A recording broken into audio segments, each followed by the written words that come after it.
मखाणे, काजूगर, अक्रोड, पिस्ता, बदाम, ड्रायफ्रूट चांगले गरम करून घ्यायचे आहेत. ओलावा कमी होईपर्यंत भाजायचे आहे आणि मखाणे कुरकुरीत होईपर्यंत भाजून घ्यायचे आहेत. हे सेरेलॅक्स 20 ते 25 दिवसासाठी तुम्ही बनवून ठेवलात तरी पण चांगलं राहतं. फ्रीजमध्ये सुद्धा ठेवण्याची गरज नाही आहे. अगदी व्यवस्थित राहतं. बारीक गॅसवरती आपण चांगले कुरकुरीत होईपर्यंत भाजलेले आहेत बघा. सगळ्या ड्रायफ्रूटची मी मिक्सरमध्ये पावडर बनवून घेते एकदम बारीक. आता मखाण्याची पावडर बनवून घेते. हे आपलं सेरेलॅक तयार झालेलं आहे. ते कसं बनवून मुलांना द्यायचं ते मी तुम्हाला आता दाखवते. 1 कप गरम करून थंड झालेलं गाईचं दूध घ्यायचं.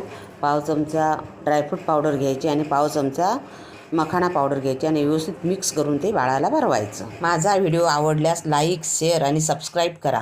धन्यवाद.